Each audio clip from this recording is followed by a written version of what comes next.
episode of the Six Figure Vet podcast, where we showcase the success stories of Black and Brown veterans that have successfully unlaced the boots. Okay, so today we have a very, very, very special guest. We are putting the spotlight on a powerhouse straight out of the Windy City, Miss India Rose. India is the principal attorney and founder of the 711 Law Group, a boutique business and intellectual property law firm located in the heart of Chicago. She's not just a boss in the courtroom. India is also a proud U.S. Navy veteran, a graduate of the Ohio State University, honey, yes, and a true advocate for community and connection. From serving her country to serving her clients with top-tier legal expertise, India is redefining what it means to build a legacy. Let's give a big six-figure vet welcome to the brilliant, bold, and unstoppable India Esquire. Okay. Thank you so much for having me. I'm so excited to be here.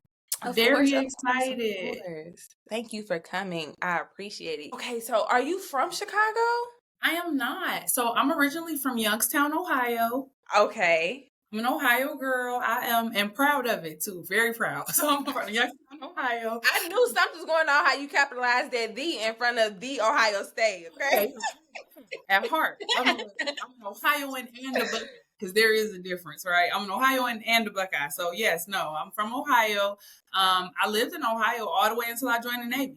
So like the first 17 years of my life, I was in Youngstown, Ohio. Okay, so we're going to get into how you ended up choosing to open up a whole practice in Chicago, especially being a Buckeye, because like you said, there is a difference, okay?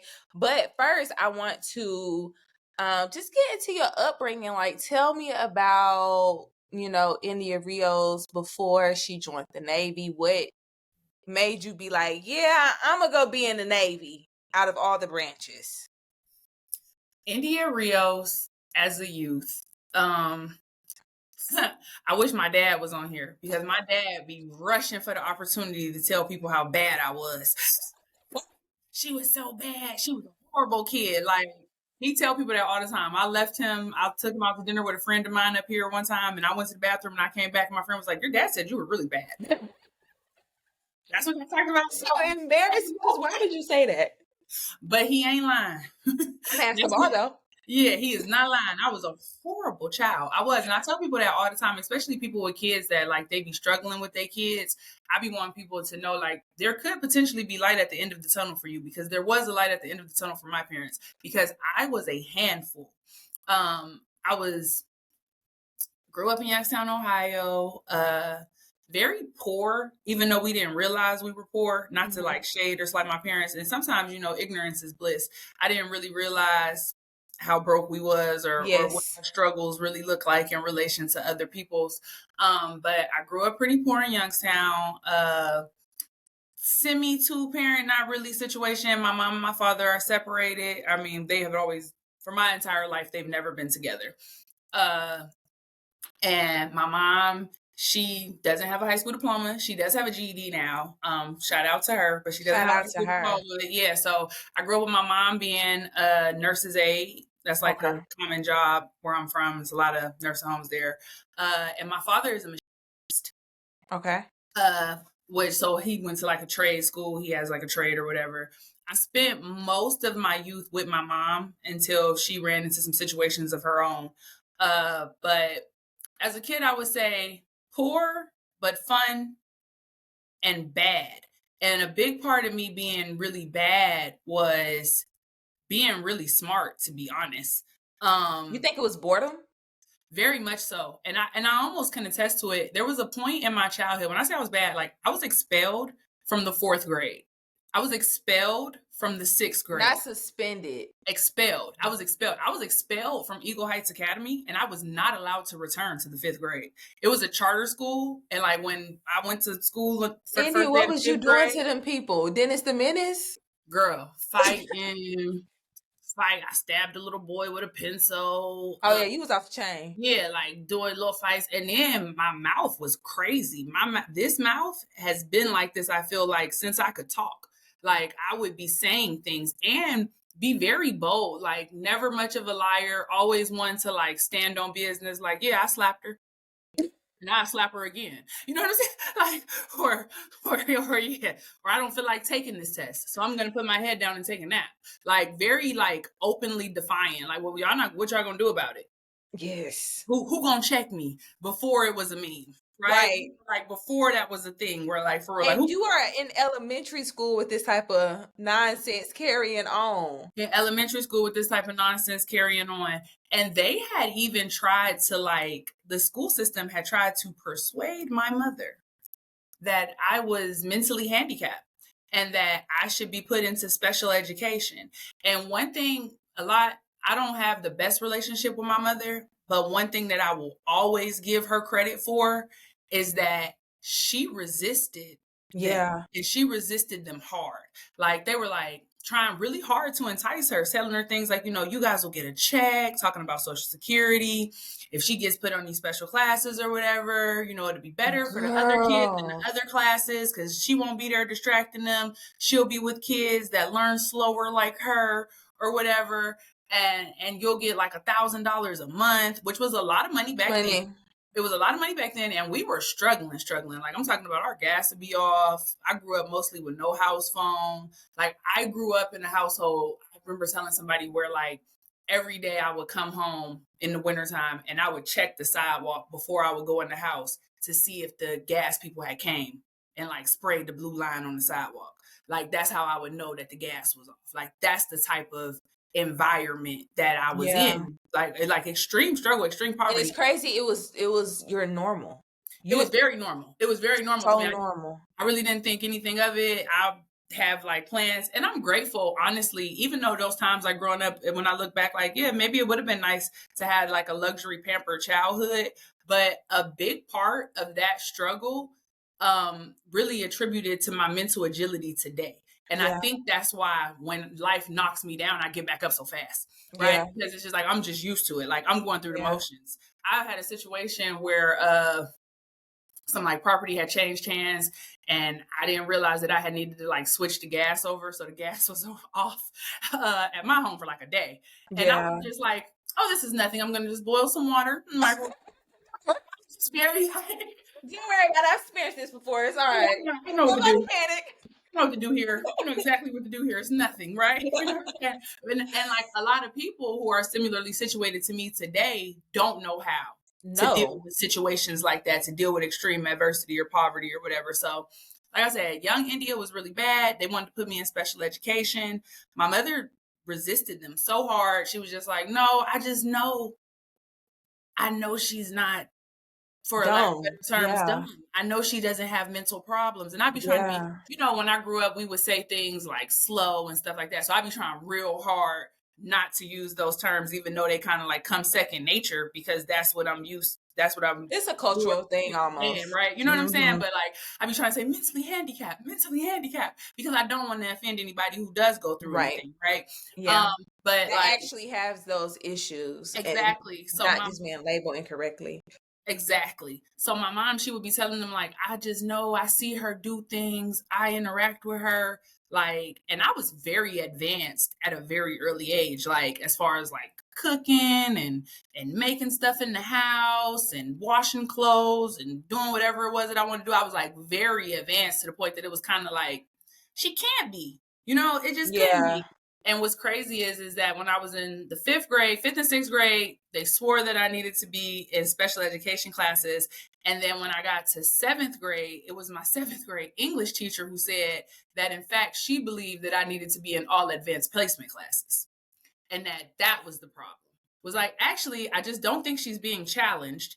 And even if I'm wrong, right? Worst case scenario, I'm wrong. And she goes into special education, and she goes into advanced placement, and she gets a whole bunch of C's. The C's still count as B's in advanced placement classes. Yep. And she'll learn more stuff. Like, even if she struggles, I think we should try this. So my mom went along with that. And they put me in the advanced placement classes. And I never had any problems. And even those classes, I could be a little bit disruptive in, because those classes were could be boring, and I could catch on pretty quickly. I always had to have like, I need to be challenged pretty much consistently. So that's like a wrap up of like my childhood. in a sense. Well, not really like a wrap up, but like definitely for like my younger youth, from going from maybe she's Yeah. mentally handicapped, actually she's just really smart. And that acknowledgement was good for the people around me, you know, Yeah. What to did kind it do of for you though? understand. For me, it didn't do anything for me, to be honest with you.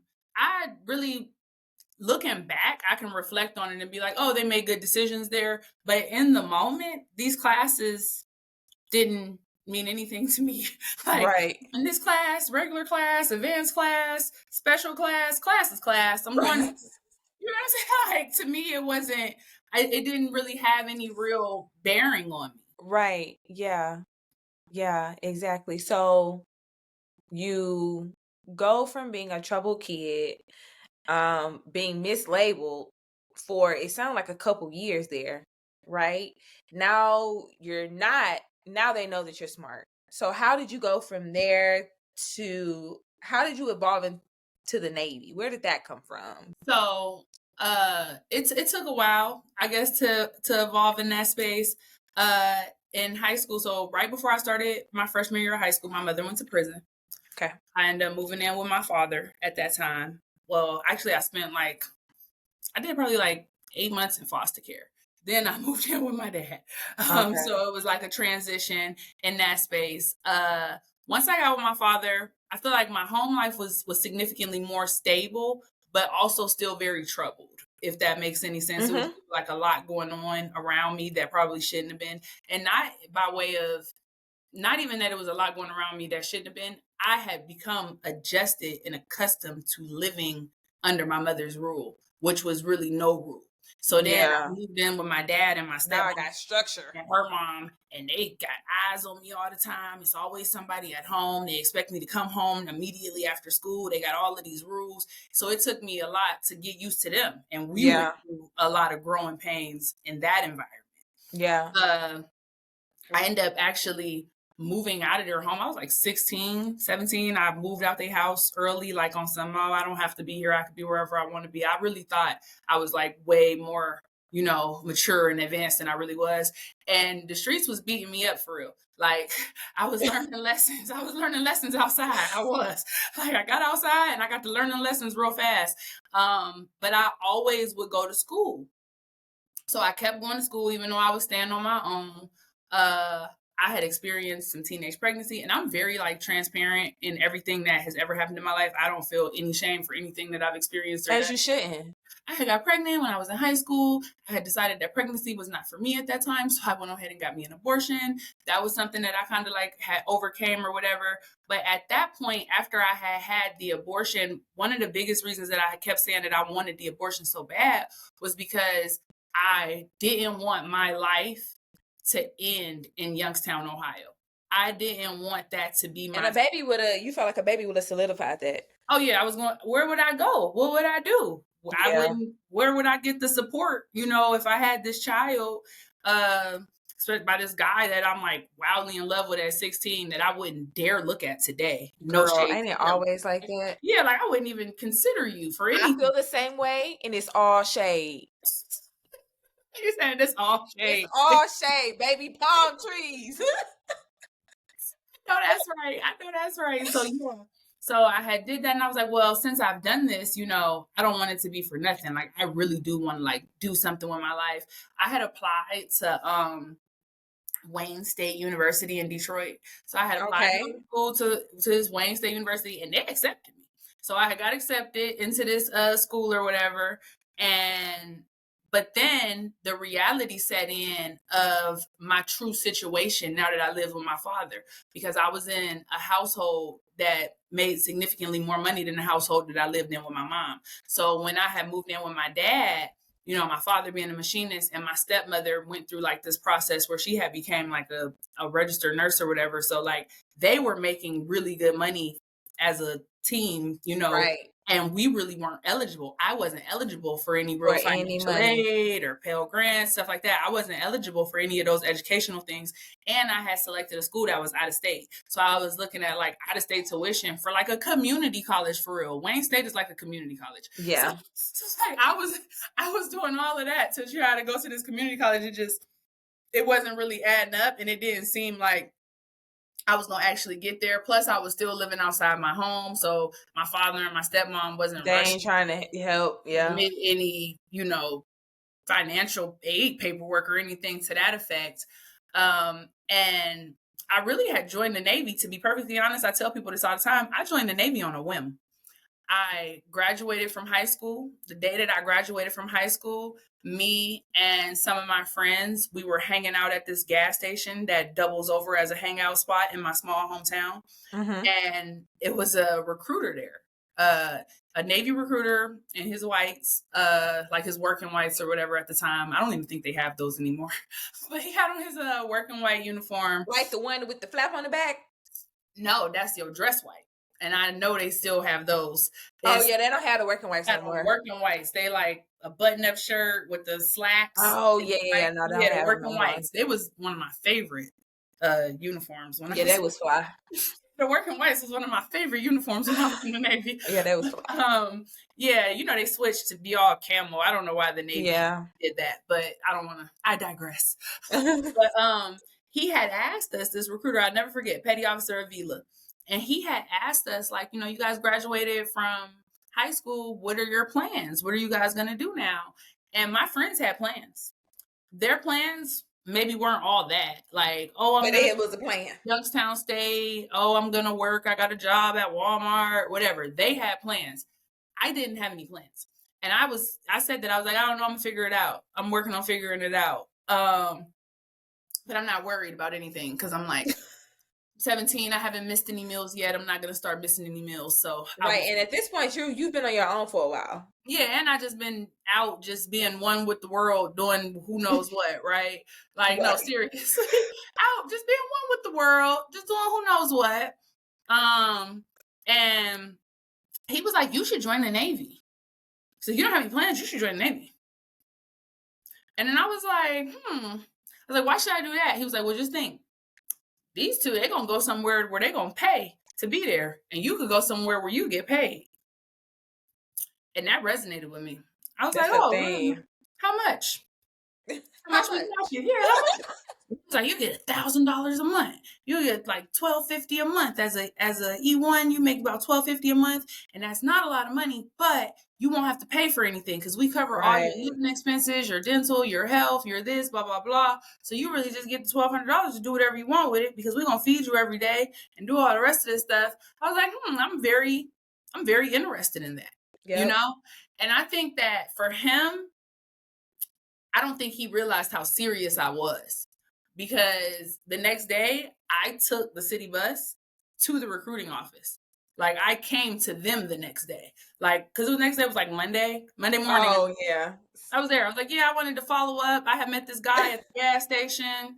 I'm trying to... in white. He had on all white. Yeah. Everybody in here were all white. He had on all white. But everybody had on all white. Now I'm like, lost. I don't recognize him, And they were like, we think you're talking about Avila. Hold on. We're going to get him up here. He's out with a recruit doing something, but he'll be back. Just take a seat. So I went ahead and took a seat. I waited for him. He came back. And lucky enough for me, I had already taken the ASVAB.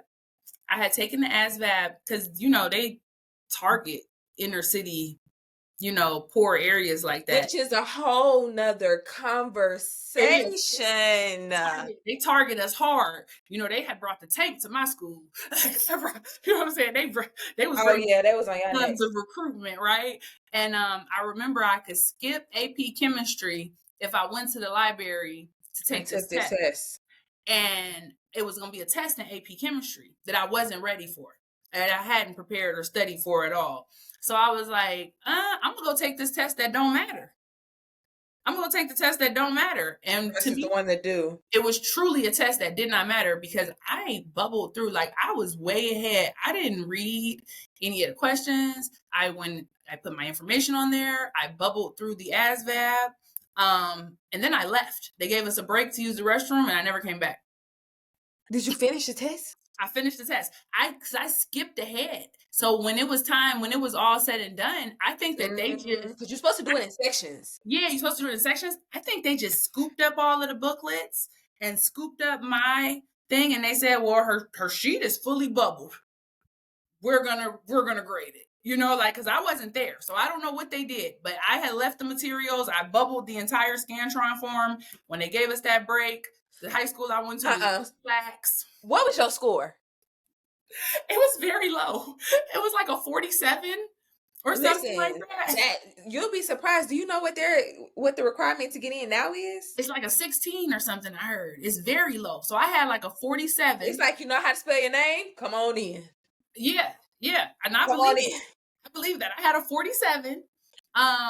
And I didn't really qualify for that many jobs though back then. With a 47, I wasn't qualified. It was like undesignated ex-seaman, BM, boatswain's mate, aviation boatswain's mate. And it was like, you know, it's like three types ABEs, ABFs, ABHs, ABH, right? So like ABE equipment, then the grapes was fuel, I think. I don't know what the H's was, but they did something on the catapults. Yeah, they did something on the deck. Yeah. So I qualified to get in, and then they sold me on being undesignated.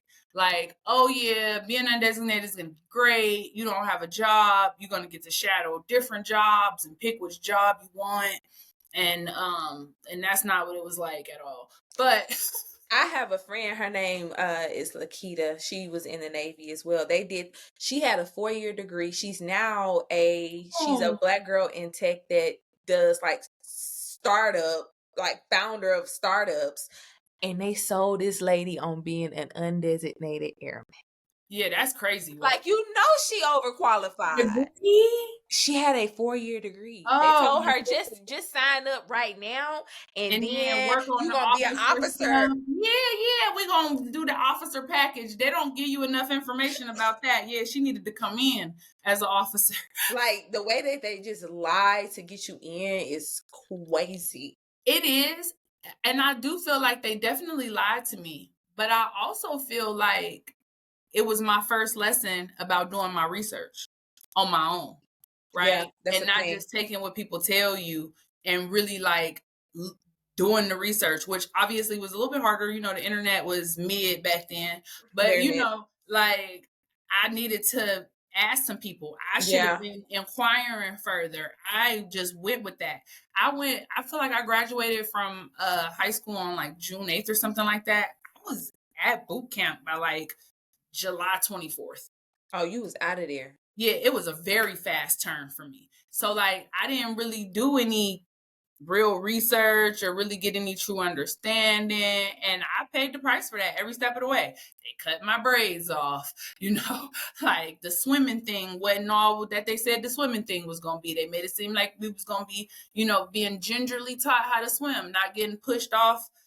And they be lying because I know for a fact I got pushed. Oh, no, they definitely pushed me. I got pushed. They pushed me. That was one of the craziest, scariest experiences of my life. I went all the way to the bottom of the pool. I literally remember being at the bottom of the pool and using my hand and pushing myself from the bottom to like come back to the top. And this is not for all my civilian friends that ain't never, you know what I'm saying, or the other branches. Hey, this ain't no regular 8-foot pool. This pool is like 15 feet deep. So that is a long way down. It's a long way down. And a long way back up. Very much so. But then when you think about it, it makes sense, right? Because how deep is the ocean? Like, you've been more than 15 feet. This pool ain't got nothing on the ocean. And if you fall off that ship, and that's how they got it set up, right? So simulation is set up like this is the average height of an aircraft carrier. And this is the average drop to the water from an aircraft carrier's, you know, flight deck or whatever. So they have like the logistics set for you to kind of almost experience being a man overboard, right? Yeah. And that was a hard experience. I mean, boot camp in general was just really hard for me because of my mouth. I was like very like adjusted to like, I'm not scared of y'all. Y'all if you looking at me, I'm looking back at you. You know what I'm saying? Like that was disrespectful. Eye contact. Yeah, they feel disrespected by the eye contact. I'm staring you down. Like, what are you staring at me for? You know what I mean? It took me a minute to play the game. Adjust through that. It took me a long time to like really kind of like understand, like even understand that just because you feel like you're not about to do something that you're told to do, you don't necessarily have to tell the person that you're not going to do it. You Yeah. can just say, Roger, that, and then not do it. And they'll never know, probably, you know? Or Right. instead of picking everything as a battle, it took me a minute to really kind of like overcome that aspect. Yeah. So what did you do in the Navy? So I was undesignated at first. Okay. And I was undes for like 2 years. My first ship was the USS Vela Golf. Okay. CG-72, good times there. And then I tested into aviation administration. I hadn't realized AZ, yeah. I don't want to be outside. I don't want to be painting. I don't want to stand watch for real. And in my mind, AZs didn't stand watch. I learned later on they do stand some little watches, but Right. nothing. It ain't nothing like to being in deck and the watches that we had to stand in deck department, right? So I was like, I'm gonna be clean. I'm gonna be in an office with a seat. Yep. And I'm gonna shuffle me some papers around. Yep, pretty much. Yeah, and that's so I tested into AZ. I made AZAN at first, so I got rated but not ranked. And then I ultimately ended up being like a second class when I got out. So I did, progress in the rate. Yes. I really don't know anything about being an AZ, which I think is funny because like I didn't do that much work. I really didn't. I went by the time I had became an AZ, I had fully like adapted the work smarter, not harder. Yes. The how to look busy when you're not. Like I had got good at that to the point where I just play work all day. I want to know how. Okay, that's a question for it. But I'm gonna hold on to that thought because now being on the outside of the military, because I adapted too. I was an LS too. So okay, yeah. But I'm working at S1. Baby, I'm not humping no boxes. I'm at the computer. What you need, honey? I'll approve it from where I'm at. And it took me a while, like, to get back adjusted to working hard for something that I wanted. Yeah. Because I was so used to, like, chilling and skating by or letting, like, I was an LS and I'm a people person. So I was very well connected. And same. And that's what you need. That's what you need. Do. You gotta be very well connected. But it's a blessing and a curse when you get out because you don't have that no more. That's a fact. You don't have that no more. So learning how to work hard again was a challenge for me. Like was a real, I'm not gonna say it made me lazy, but like putting in footwork was a thing I had to relearn how to do. Cause I didn't have to struggle no more. Like we have a lot of this similar backgrounds. Like my mom passed away when I was 13. I was bounced around from house to house up until I graduated. I don't know how I graduated, and honestly, my family probably don't even know this, but I honestly didn't graduate high school. I never got a diploma. Okay. I ran away when I was in 9th grade, but I was taking all advanced classes, which weighed more. Mm-hmm. They weighed more. And in 9th grade, when I ran away, all of my, I failed that semester. I failed the last semester of my 9th grade year. And they was like, okay, come to summer school so you can get your advanced diploma. But I was like, I'm not going to no summer school. I'm not doing that. So I just continued to take advanced classes all throughout my high school years. I just continued to take the advanced classes because they weighed more. So I ended up graduating with just enough credits for a standard diploma, although I had taken all advanced classes for my high school time. And when I walked across the stage, they gave me a paper like, hey, you didn't get an advanced diploma and you got to see the guidance counselor for your regular standard diploma because it got to be ordered. And I just never went and got it. I was like, as long as I get my transcripts, that's all I care about. And I'm pretty sure nobody knows that until right now if they listen to this. Yeah, and I think too, them high school diplomas, they do not matter like that. Like whatever events, tech, whatever, they put all these little designators on them diplomas. A diploma's a diploma. You got a high school diploma, that's what matters. Yes, exactly. So what was your deciding factor on getting out? Because it sounds like, you said you had integrated in, you had finally figured out the cheat code, the system, and it sounded like you was doing pretty good in the military. So what made you be like, all right, I will say it's time to dip? I will always be grateful to the Navy for what it did for me, right? It pulled me out of extreme poverty and put me on to big systems, big business, got my health care, all of the rest of that stuff together, taught me a lot about discipline and structure and, Yes. holding my tongue and things of that nature. I will forever be grateful for all of that. But the Navy was very oppressive, a very, very Let's talk oppressive about it. place, like very oppressive for Black women, all of these hard regulations about our hair. What? Was experiencing things to where I would have a chief who would literally come to my desk once a day with a ruler and stick the ruler in my head to make sure that my twist out wasn't giving more than 2 inches of bulk. Like I was If dealing that's with not stuff like that. oppressive, Yeah, like getting written up for my hair, getting written up for that. And then just like recognizing that they've created this system that they swear is colorless and it's blue and there's no racism, but there's a human factor at every level, right? There's a human factor at every level of advancement. And like being one of very few Black women in the military, I really like struggle with authority, people like, being overly exerting their authority over me, being very demeaning in their discussions and talk and how they address me. yeah, And recognizing that there's a difference between how my petty officer addresses me versus how they address my white counterparts, yeah, or my male counterparts, right? How I'm yeah, versus my male counterparts and things of that nature. So for me, I really just wanted to get out to be free. yeah, I knew that I had wanted to go to a 4-year type university. I knew I wanted to go to a big school. I had kind of thought about wanting to join a sorority.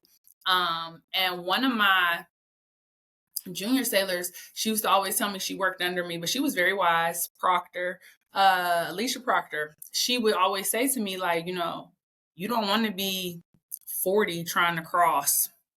You don't want to be, you know what I'm saying? You don't want to be 35 trying to cross, right? right, I don't want to do that because it is like you too old to even be having fun with the people. Like, yeah. like you don't want to be in that type of environment. So And you need to do it now. yeah, and then I will always be saying little stuff too, like, I really want to get out, but I'm concerned because I got this debt, whatever, whatever, whatever. And, she had said to me too, another thing, she was like, if you waiting for the Navy to pay off all your debt and pay all your bills, you never getting out. If You that's never what you're gonna get waiting out. for, you're never going to get out because you always going to have bills. You always going to have like these adult responsibilities. You're going to have debt. You're going to incur more debt. That's just a part of like being a grown up for real.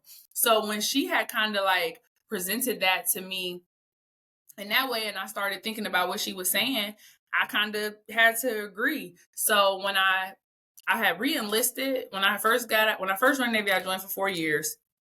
When I came off of sea duty, I was entitled to 2 years of shore duty. Yeah. And I really wanted those 2 years. I want that. Yeah, like I done been out to sea all this time. I done been on 2 ships. Yeah. I deployed 3 times. I want My my shore 2 duty. I'm supposed to be relaxing for 2 years and I want to relax. Right. Right. So I went on shore duty and it wasn't as relaxing. And it was like almost like in the fleet, when you forward deployed, you a forward deployed part of the fleet. It's like we don't have time for bullshit. Yeah. Right? We don't have time to be nitpicking with you about the buttons on your uniform or nothing like that because we really are at the tip of the spear. Right. We got mission essential stuff to do every day. On shore duty, it's a different story. It's a whole different story. Nothing but people want to throw their weight around and nitpick over shit that don't matter. Yes, we're bored. Yeah, exactly. We really, we're gonna find a way to entertain ourselves, even if it's through you or your misery. The culture should be knock off as soon as possible every day, muster by phone. That should be the culture. But instead, the culture is dress whites inspection for no reason. We ain't going nowhere. The culture is teabag inspection for no reason. Teabag inspection, get out of here. Knock it off. They was doing that at my last command. And I hated it there. And I was like, yeah, I'm not about to do another 2 years. I was really hoping that they wouldn't approve me for like, they had some type of system. I can't remember what it was called, like fit to serve or perform to serve or something like that. And I was hoping that my perform to serve wouldn't get approved, so then I could get like a severance. So I was kind of holding out to see what they was going, you know what I'm saying, give me or whatever. And ultimately they gave me authorization to re-enlist. So I was like, nope, well, I guess I'm not getting a severance, but I gotta go. Right. And it's crazy too. One thing I will say, the thing that I remember the most is that when I wanted to get out the Navy, I had so many people telling me that I was making a mistake. So many people telling me I wouldn't survive. Like, you're not gonna make it out there in the civilian world. It's so different out there. Down people that wasn't even in the Navy. My hairdresser told me not to get out. My hairdresser was like, all the girls I know that was in the Navy that got out, they can't even afford to get their hair done anymore. Like, it's gonna be so hard, and you need to stay where you at. Why is you even getting out? And my reasons didn't resonate with people.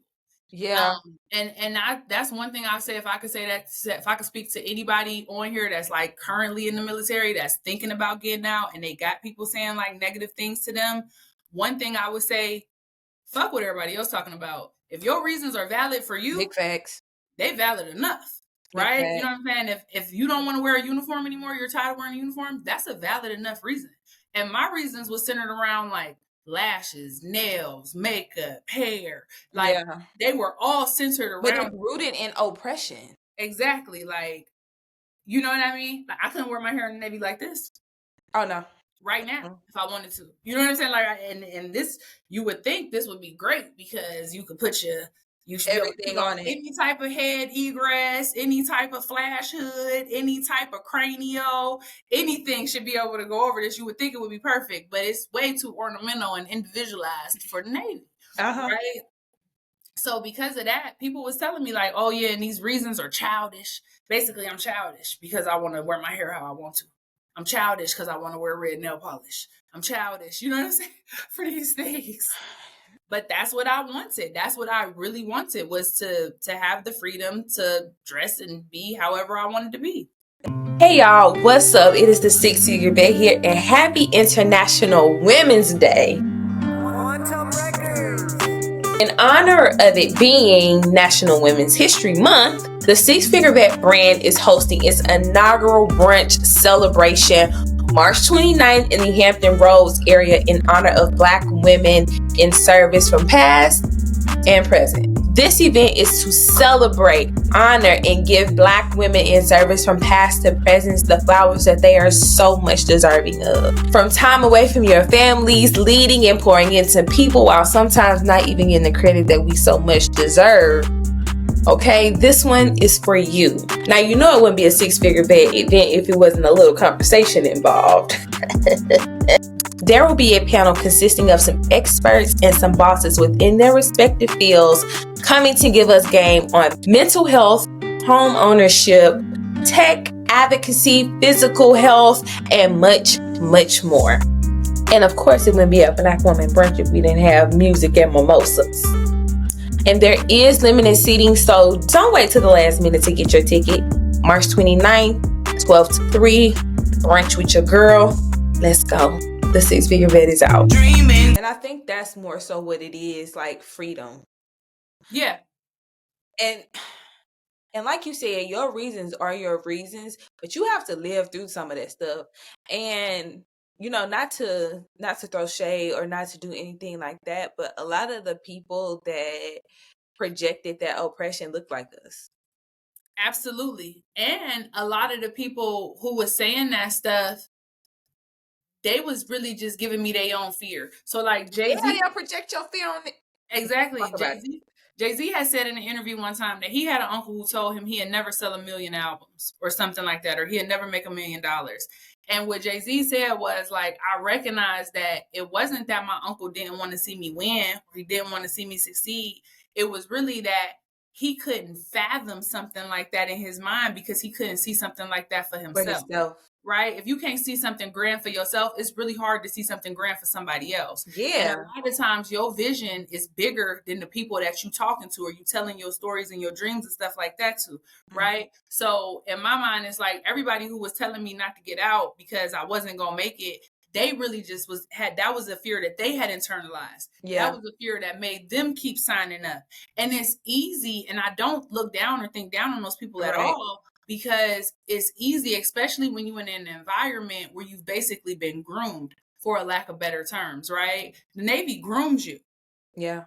They groomed you to think that you need them.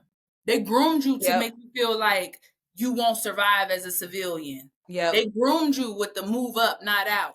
They've groomed you with and that. that's the thing, India, because when I dealt with the same thing. I was pregnant when I decided to get out. So they oh no, you ain't gonna be able to take care of your baby. Like, they was like, girl, are you crazy? Are you insane? Baby gonna be hungry. Right. They like, what are you gonna do for food? I'm like, bro, I don't know. There's people in the military with a baby that's really struggling. Struggling. I know so many people in the military with kids that are barely making it. And I would just think to myself, like, how you're telling me not to do this because you ain't never did it. You still in the military. You ain't never got out. So that's why you've never did what I'm about to do. So how can you give me such strong advice for something that you've never did? Like, you probably done heard this saying before, like, don't take advice from somebody that ain't never been where you trying to go. Exactly. Like, you ain't never been no veteran. Because how do you know? How do you know? You don't know for real. You don't know for real. So that's a really, really good point.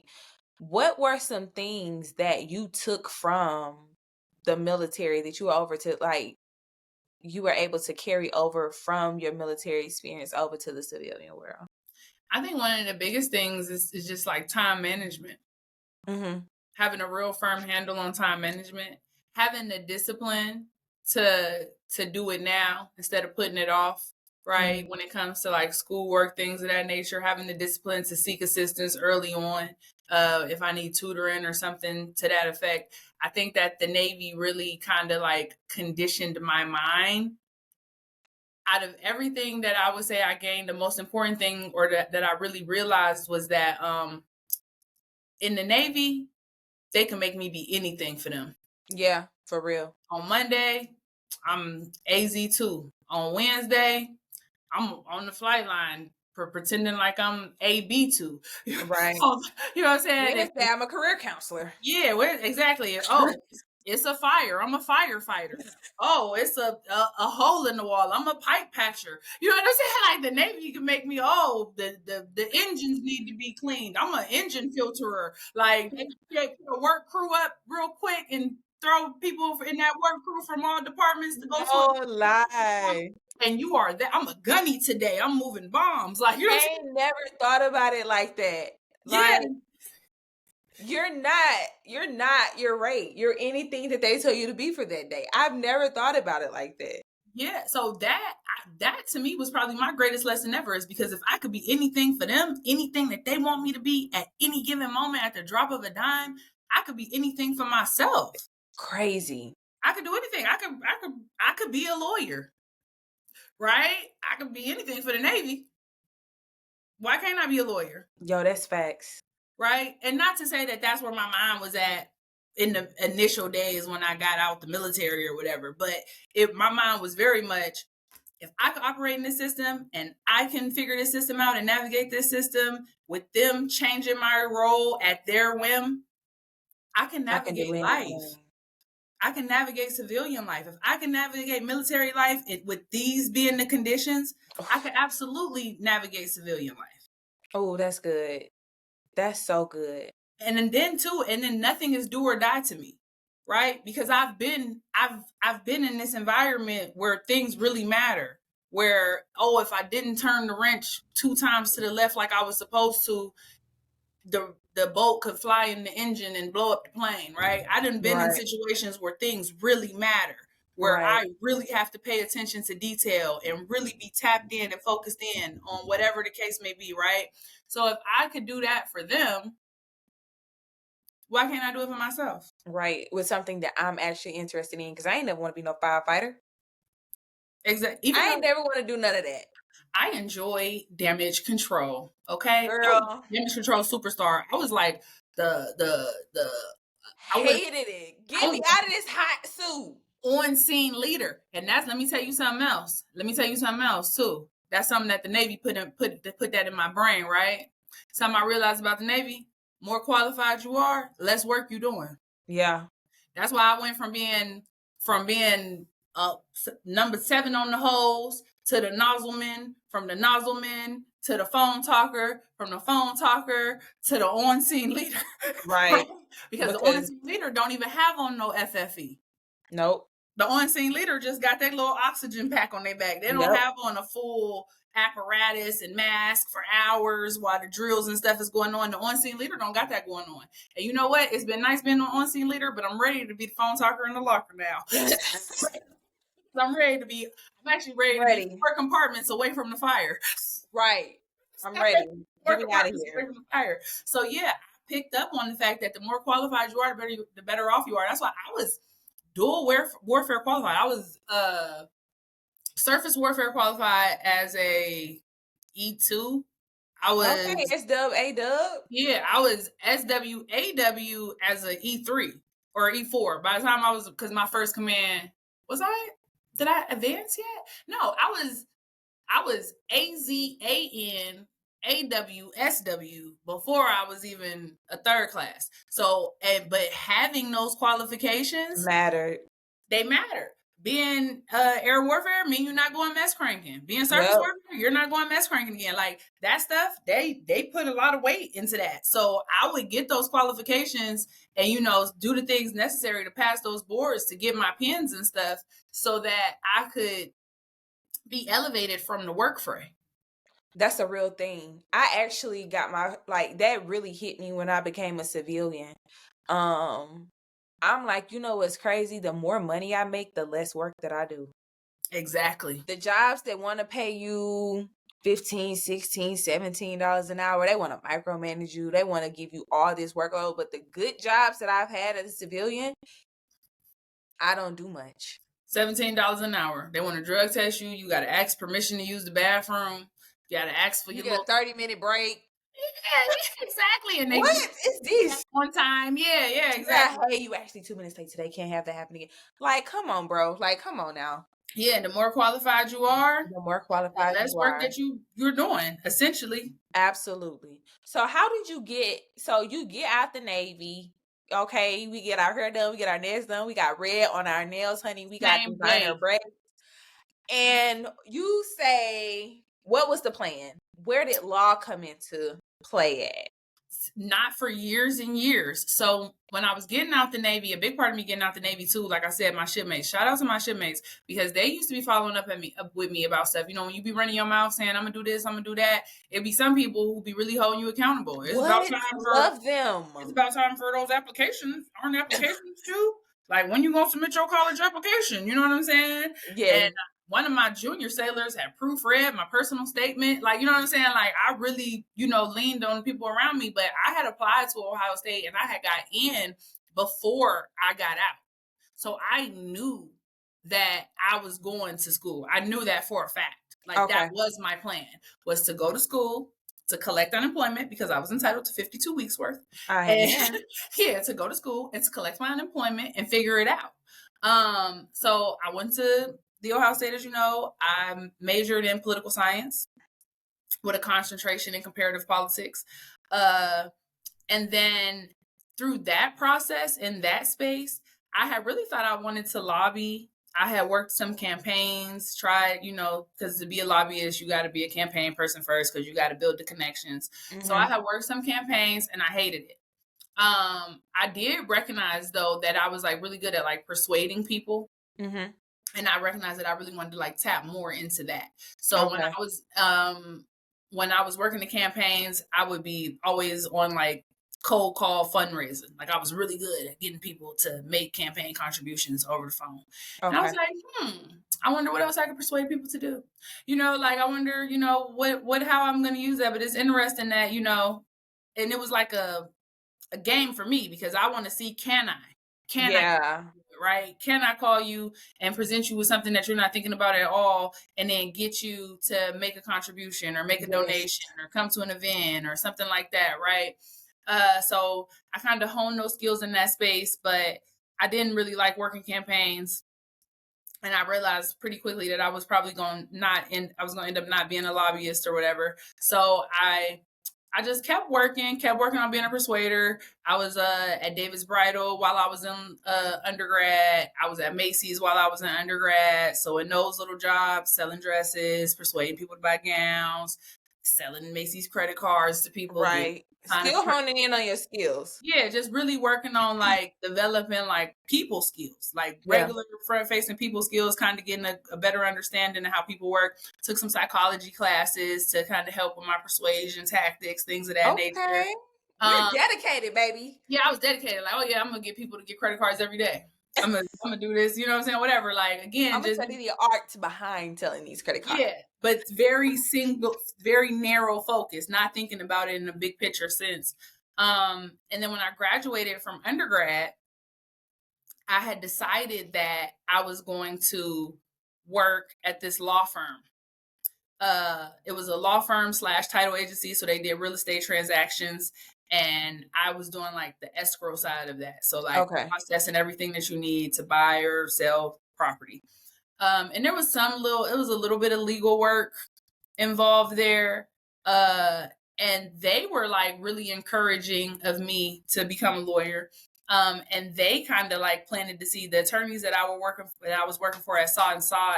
They were kind of the mindset, I think you'd be a great attorney. Like you handle this well. And I think they kind of had like their own interests at heart too, in the sense of like, you could work here in the day and go to this law school at night and we'll help you out. And you work with the financial aid office. We'll work with financial aid office to help you out, whatever.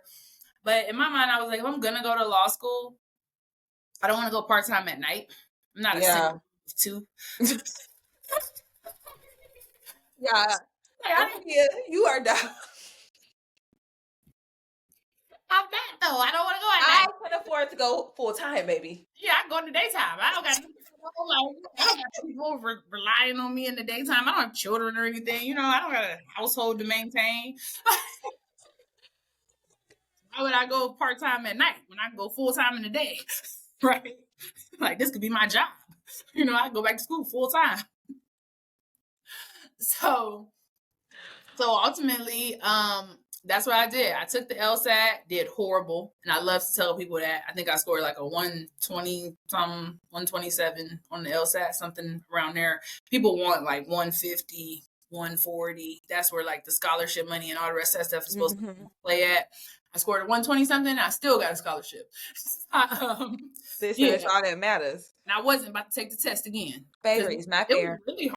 And I was just like, yeah, I'm going to move past this. I'm going to move past. I took this test one time. I'm not going to pay to take it again because I don't think I'm going to do better.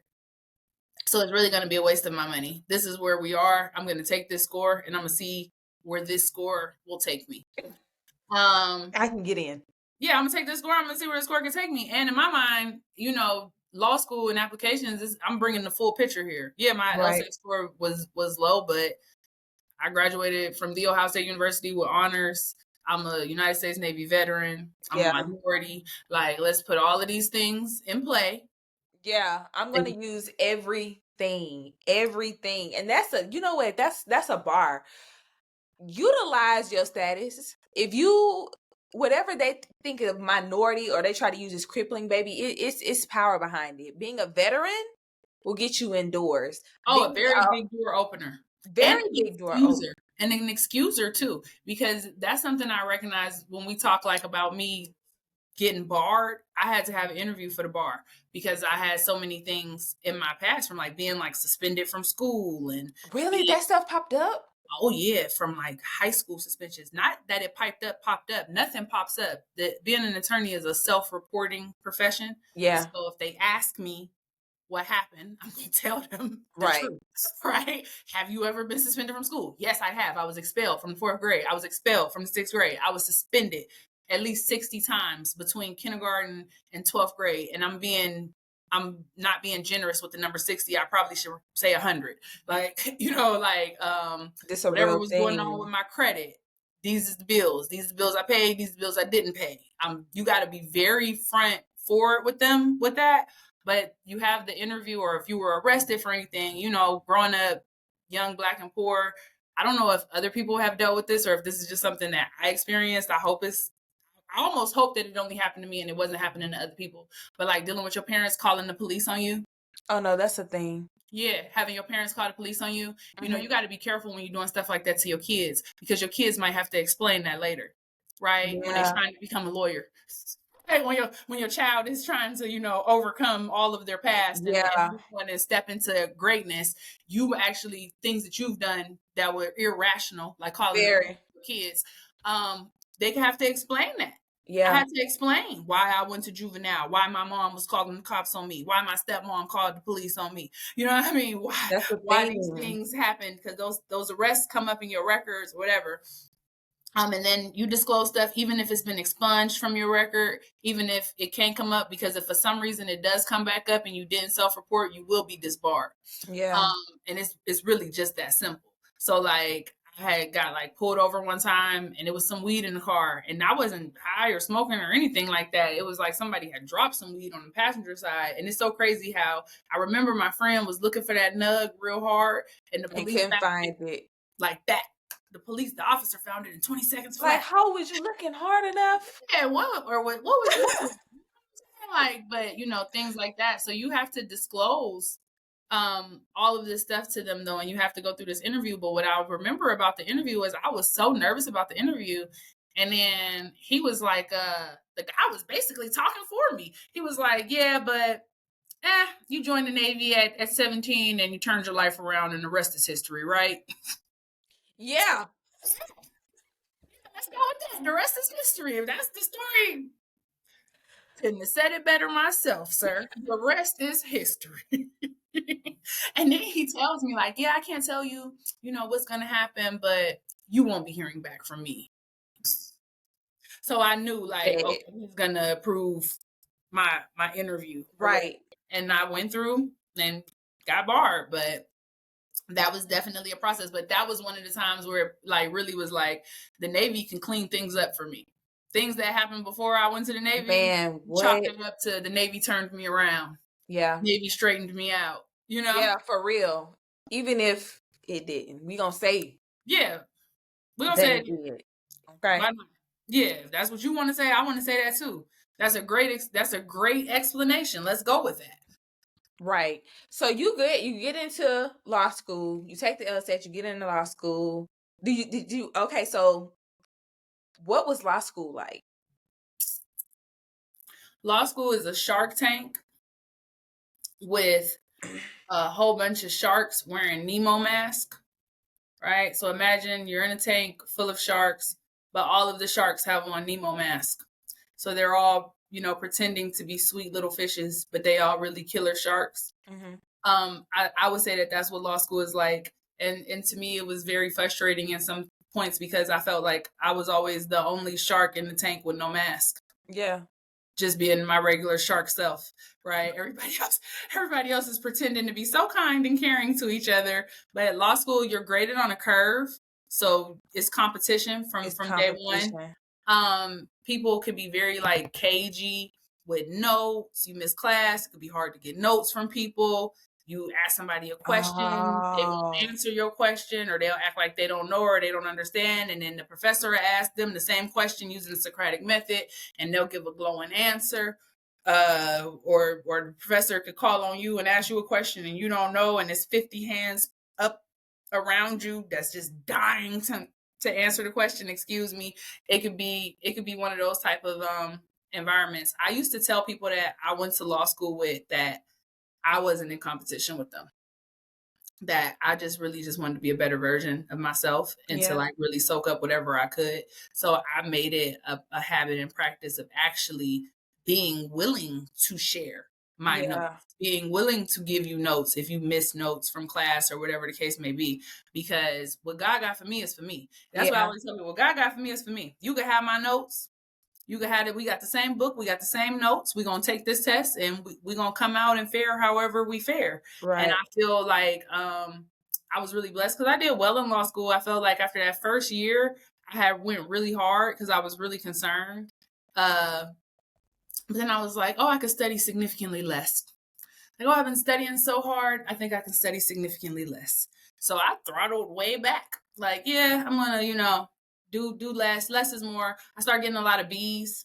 I was okay with that though. I was okay with B's. I was satisfied with those B's. Like I was getting a lot of A's, but I didn't mind the B's at all. That first semester I got a whole bunch of A's. Second semester I was like, let's see if we can't get all B's and be less stressed. Right.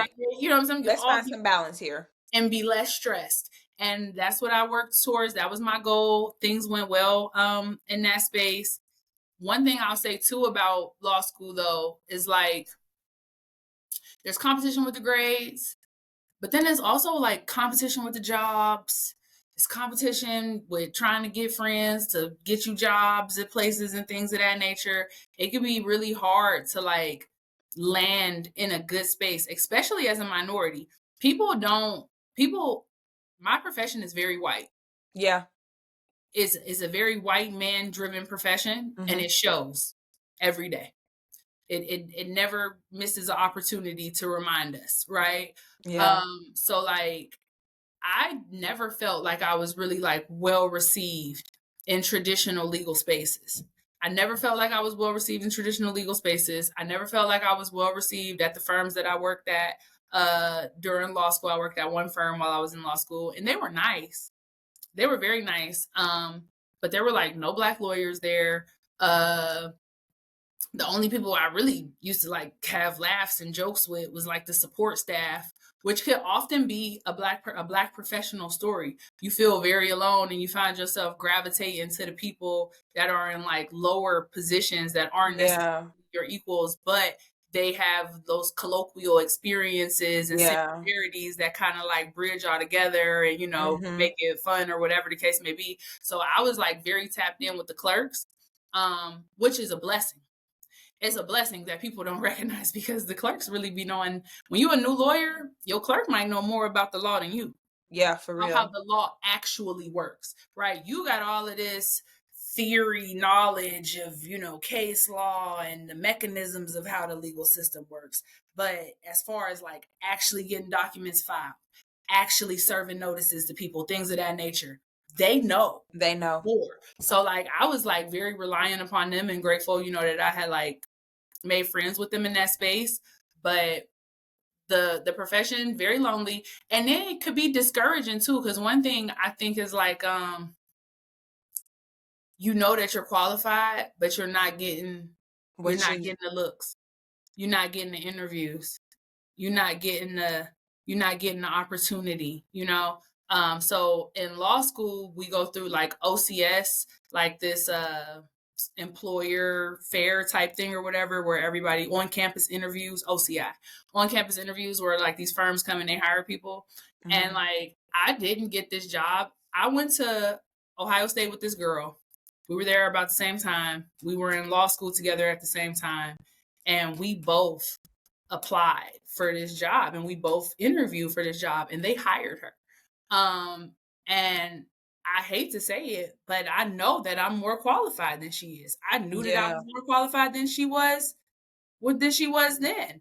And I'm like, it's crazy that, we both went to Ohio State. She admitted to me that she graduated from OSU with a 2.4 because she was focused on soccer. She was like wow. So she admitted that she was focused on soccer and she graduated from Ohio State with a 2.4. We both was going to the same law school. Mind you, I graduated cum laude. So I had 3.4. Right. She graduated with a 2.4. In law school, my GPA was higher than hers in law school. She admitted that to me too. I had like, not by much though, like maybe like 3 points higher. Like I think she was coming in at like a 3.1 and I was coming in at like a 3.4 or something like that at that time. But then also considering my life experience, I've worked at a law firm. Yeah. All of these things, accolades and things that I can say that I've done. She had nothing like that. To be able to say, and she works at that law firm to this day. To this day, they hired her at OCI, and she still works there to this day. And I'm happy for her. Whatever, that's great. Fellow Buckeye, I'm not mad. But I recognize what it's like to be highly qualified but overlooked. Yeah. To be highly That's qualified, a real example. overlooked. To be highly qualified, but to almost know when you enter the room that you're really wasting your time a little bit.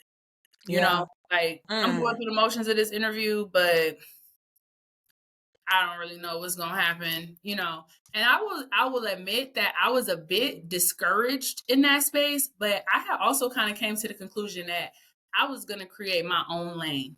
I was gonna create my own lane. And you know what I love about Black women, baby? If we don't do anything else, we're going to pivot. Yeah. Don't even worry about it. Don't what that boy said. Don't even worry, sweetheart. Don't worry about it, sweetheart. We're going to pivot. So absolutely. After experiencing all that, how did you pivot? How did you even get into so another interesting fact about Miss Indian Esquire. Another interesting fact, she's she does law, but she's in like intellectual property and trademarking. And I just find that so amazing. So how did you pivot into your own practice and saying, okay, if you all ain't gonna open no doors, I'm gonna just create my own doors and my own tables, and just give us that because I'm interested. Well, I really feel like it started in law school. So when I was in law school, I had started a company called The Solo Genie. And that company was geared towards helping solo practitioners like what I am now start their own practice. So like I would come in, get your website up, get your systems together, get your practice management software, kind of create like a filing system for you, things of that nature, like really kind of like start your firm. Yeah. So, right. So you did that in law school? I was doing that in law school. So I was running that company in law school, because I really needed more money than those jobs was paying. So I really didn't want one of those jobs. I had a job at a firm. Like I said, I left that job so that I could run my little business, because my little business was making me way more money. I was spending less time. I could pick who I was working with, or, what cases or what clients I was going to take on or wasn't going to take on, and how much time I could dedicate to them. So I had went ahead and started doing the Solo Genie. The Solo Genie was pretty successful. So I pretty much had the tools already to start my own practice. And then when I took the bar, most people use that time from when you take the bar to when you get the results, because it takes like 2 months or so to get the results. So most people use that time to apply to a whole bunch of jobs. And I didn't do that with my time. I actually spent a lot of time making a resume that I have never used. I spent maybe like 2 weeks doing that in Adobe InDesign, which is like craziness for real, because I didn't know about Canva back then. I really mastered this Adobe platform to create. Listen, but that's another cheat code, because if you know, you know. Yeah, like I was in Adobe, like I'm gonna figure this out, watching videos, everything. I didn't got the whole Creative Cloud. I was working on that. And then I had came to the conclusion after I had finished the resume, I was like, I'm not seeing any jobs that are in the area of law that I want to practice and entry level. Like there weren't any like first or second year associate positions for somebody who doesn't have a hard science and math background in intellectual property law. And that's the thing with intellectual property, is that most law firms want to hire somebody who's eligible for the patent bar. I'm not eligible for the patent bar because I don't have a hard science or math degree. So what that does is that limits me in those spaces to where I can do copyright, trademark, litigation, or registrations, right? But in the space of patents, I can only do litigation. I can't prosecute a patent. And generally speaking, most firms want to hire somebody who can do all of it. Right? So I wasn't finding anything that was like that. And a lot of people were telling me from the guidance counselor's office and things like that, they were saying, what you're going to have to do is you're going to have to take on a position that's in a different area of law, build up your litigation skills, build up your litigation experience, and then lateral that over into a trademark or copyright position. But it's probably going to take a couple years. Yeah. And I was just like, I don't want to wait a couple years. And I don't want to spend 3 years practicing some law that I don't want to practice. And I have been telling myself for so long, like I used to have this saying, I'm doing what I have to do now so I could do what I want to do later. Right. When is later? Yeah. When is later going to be here? Because at this point, I want to do trademarks now. Yeah. And I'm really blessed that, that trademark is my passion, or, was the passion that I was the most concerned with at that time, because it's such a federal regime. It's so well built out. So the way that trademark law works is like the United States Patent and Trademark Office has a comprehensive trainings available because lay people access the system. So non-lawyers file trademarks every day, mostly unsuccessfully. I will put that out there, mostly unsuccessfully, but non-attorneys file trademarks every single day. So what ended up happening was I looked into it and I'm like, well, the USPTO really teaches me most of what I need to do. Right? If I go through all of their trainings, I can kind of build something up from this. And then I end up joining this Chicago Bar program, the Justice Entrepreneur Project, where they like help incubate small firms. So with all of that in play, I was just like, yeah, I just really want to start my own practice. So I am going to spend the rest of the time while I wait on my results building my firm, building my law firm website. And you already got practice in doing that because you've been doing it for other people. Doing it for other people, right? So I built out, and it was really fast. Like getting my stuff together on the ground floor maybe took me about 2 weeks to get my initial things together. But then even I had like went through like the USPTO system, downloaded all their forms and templates. I capitalized on the fact that I still had access from being a law student, because you get like LexisNexis and these other like search databases that attorneys use for like X number of months past graduation. Oh, wow. I went into those systems and downloaded so many templates and practice guides and everything that it was going to take basically for me to learn how to do this job by myself. And I just felt like, nobody wants to hire me to do what it is that I really want to do. And I don't want to go into any of these spaces for real anyways, because like I told you when we first started, I'm not a code switcher. I'm not. I just don't have any bandwidth for that. This is what you see is what you get. How I talk is how I talk. Like I don't have a white voice. I don't have anything special. Yeah. To give you, right? So I was like, I am going to focus on building a place, creating a space for people who look and act like me to come and be professionals with me. Yeah. I haven't grabbed any yet. I have like my marketing manager and my assistant, and they are, very much themselves all the time. But I haven't, had the opportunity to bring on like counsel, more attorneys, but eventually I will. And I'm hoping to be able to bring on some Black attorneys, some Latino attorneys who have faced the similar situations that I have faced, where even though you were highly qualified, you weren't being asked to interview or you didn't get any looks. Right. So explain to the people what intellectual property is and why we should care about it as creators. So intellectual property is the fruit of your creative genius. It is the fruit of your creative genius. It is the things that you make or that you put together in spaces that aren't tangible in the sense like real property, right?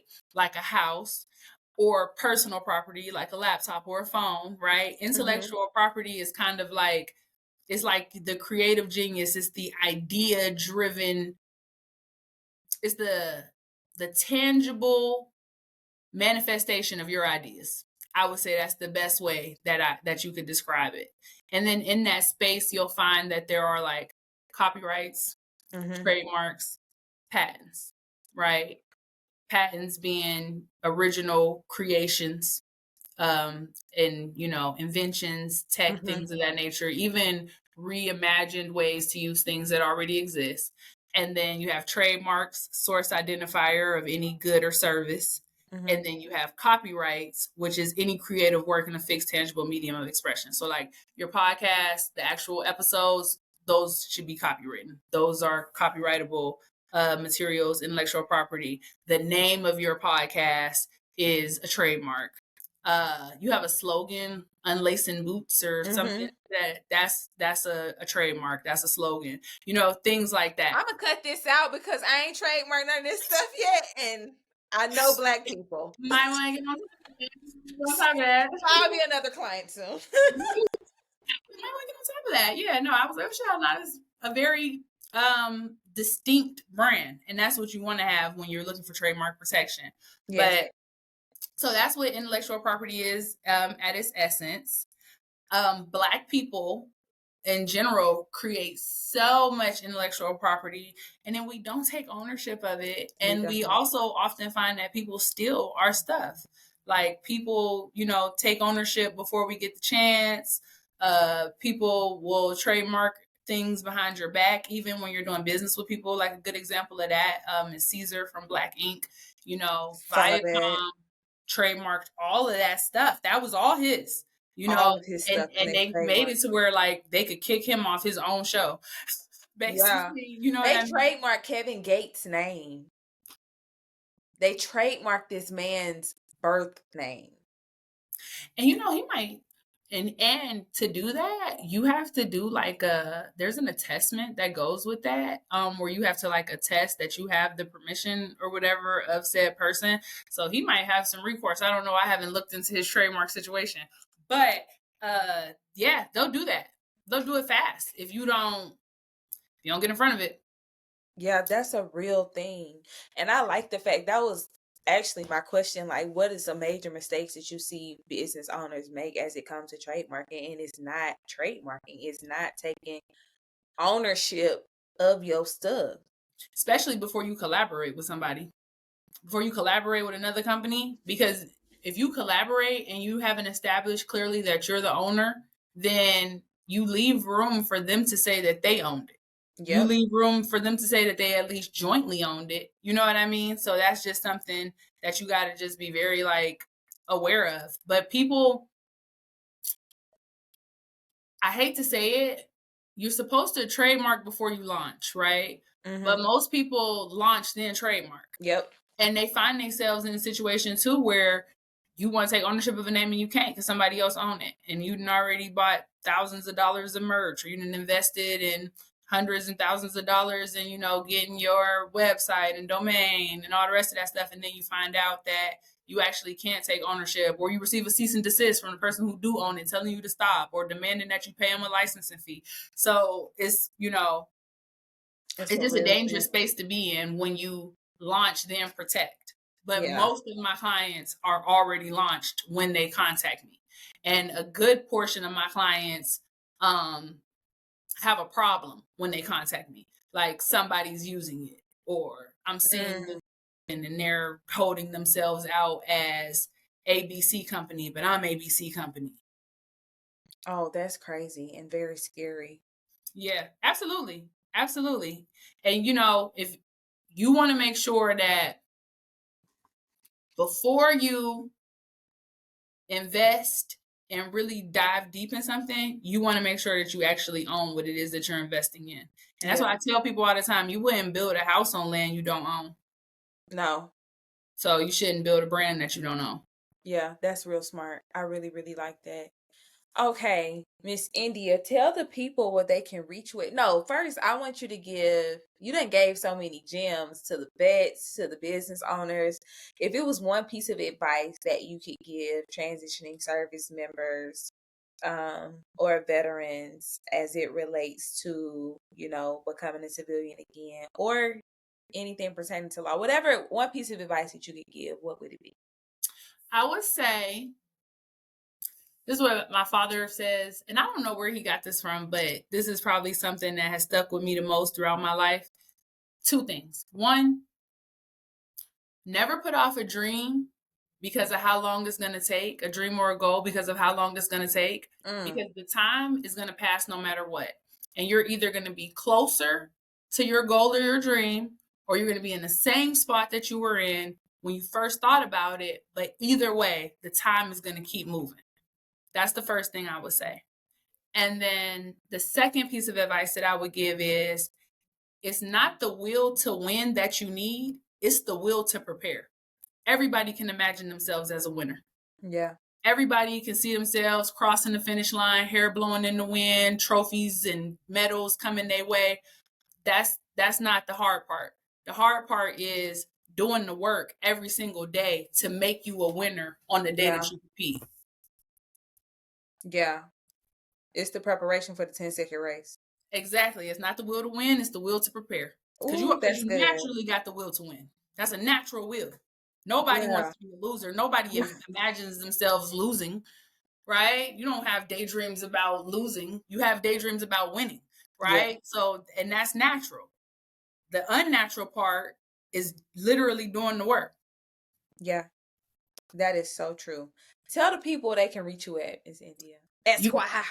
You can find me at India, INDIA _ Esquire, ESQUIRE _ 711. India Esquire. And that will be tagged in the show notes. And it has been such a pleasure. It has been such a pleasure, honey. It's been a pleasure. This has been another amazing episode of the Six Figure Vet podcast, where we showcase the success stories of Black and Brown veterans that have successfully unlaced the boots. The Six Figure Vet is out. Hey y'all, it's a Six Figure Vet here. If you or any other active duty service member or veteran that you know is suffering with suicidal ideation, substance use, or mental health disorders, please tell them to call 988. The number is 988. They're trained crisis responders waiting to take their calls. You don't have to suffer in silence. Quantum Records.